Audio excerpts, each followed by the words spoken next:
İlqar Gülablı, Qara Xəncər. Hə, amma əvvəllər dost idik. Bizi bir-birimizə taleyimiz düşmən elədi. Xeyr, taleyin üstünə şər atma. Sən özün seçimini etmisən. İstəsəydin mənimlə axıra qədər dost olaydın. Amma sən vəzifə uğrunda vətənini və dostunu satdın. İndi də bura məni köhnə dostumu vəzifənə görə tutmağa və ya öldürməyə gəldin.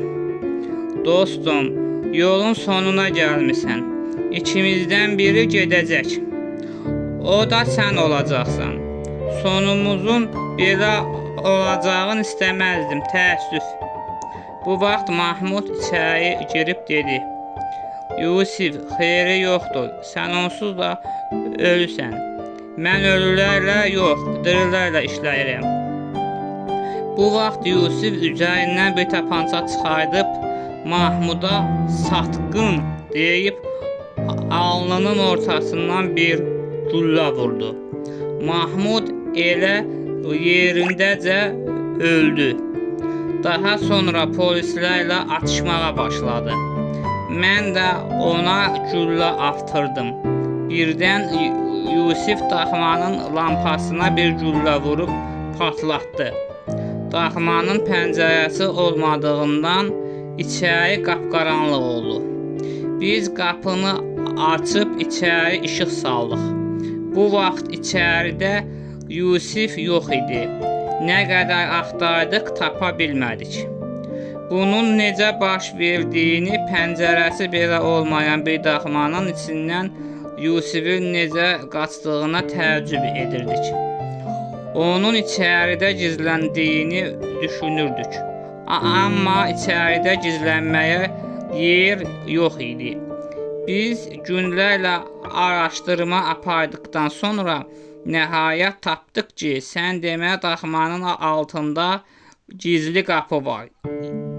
Yusif də oradan gizli tunellə qaçıb bir quyudan çıxmış. Tez Azərbaycanda bütün sərhədyanı bölgələr ciddi nəzarətə alındı. Biz Yusif bəyin Sovet Azərbaycanından çıxdığına və Almanların yanına getdiyini düşünürdük. Həmin il Moskvada və Stalinqradda Almanlar məğlub oldular. Bakı nefti Rusları xilas etdi. Qısa zamanda Şimali Qafqazda Almanlardan təmizləndi. Üstünlük Almanlardan Ruslara keçdi. Amerika və İngiltərə də SSR-yə kömək etdi.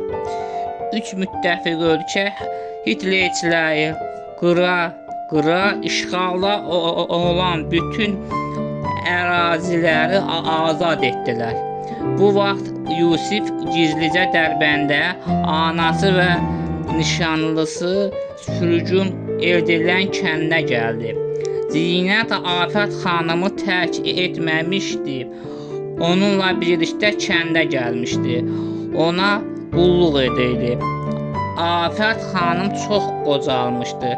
Yaşı 70 olmamışdı, amma yaşına görə çox qoca görünürdü. Əri və iki oğlu müharibədə ölmüş, böyük oğlundan isə xəbər yox idi. Özü də tanımadığı bir kəndə sürgün edilmişdi. Həmişə varlı həyatı yaşayan, günü güzaranı xoş keçən bir qadın indi kasıb həyata məhkum edilmişdi.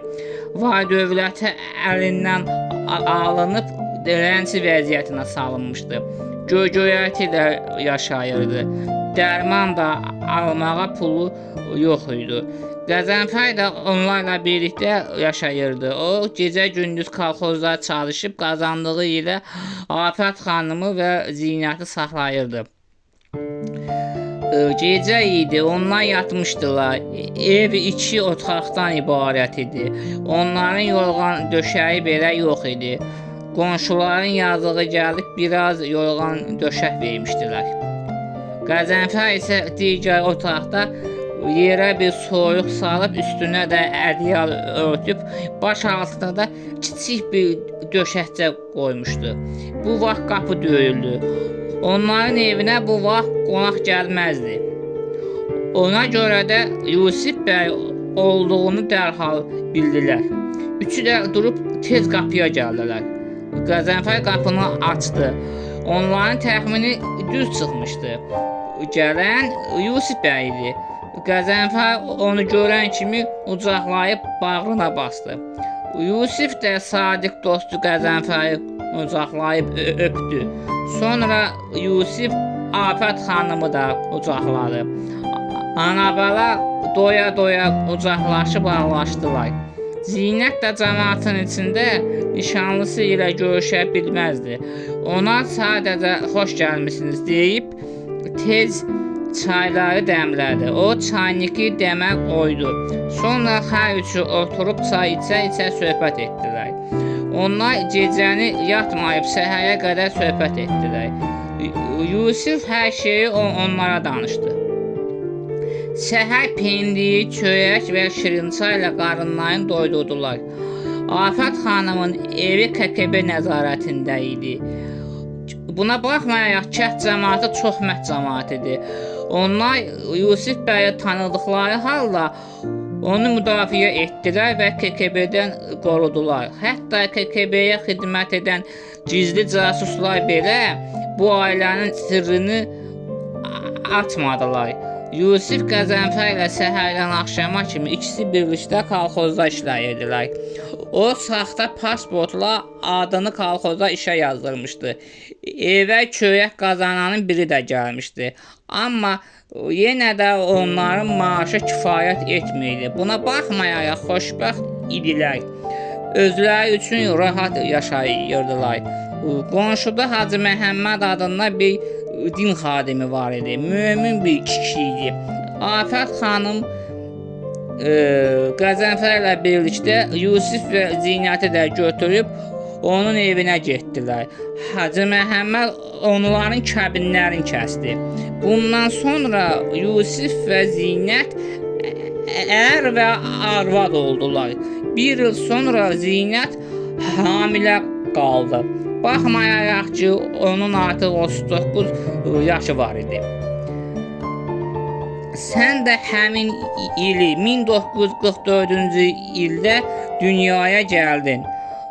Ancaq acı talih ananı əlimizdən aldı. Həkimlər ananı xilas edə bilmədilər.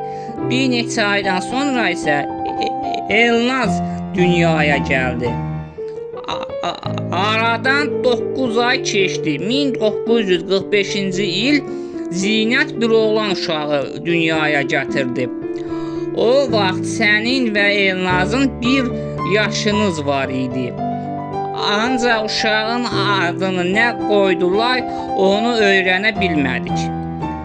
Kəndini çox soraqlayıb onlar haqqında məlumat alsam da uşağa nə ad qoydular öyrənə bilmədim. Afət xanım nəhayət nənə olmuşdu. Əzimovla sülaləsi artmışdı. Qara xəncəri əmanət edəcək bir mirasçı dünyaya gəlmişdi. Bir il daha keçdi. 1946-cı il idi. Afət xanım ağır xəstəlik səbəbindən, əsas da həkimsizlikdən və dərmansızlıqdan vəfat etdi. Kənd cəmaatının dəstəyi ilə Afət xanımın dəfninə hazırlıq görüldü.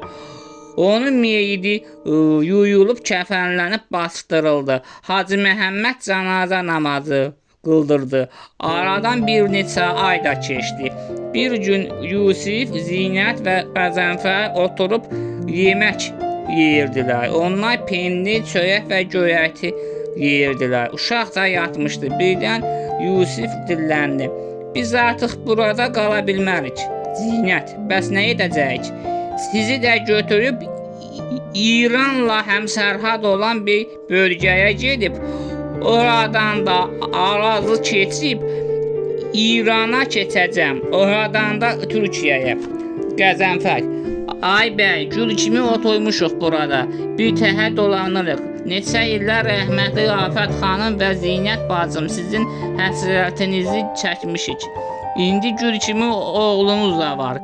Özü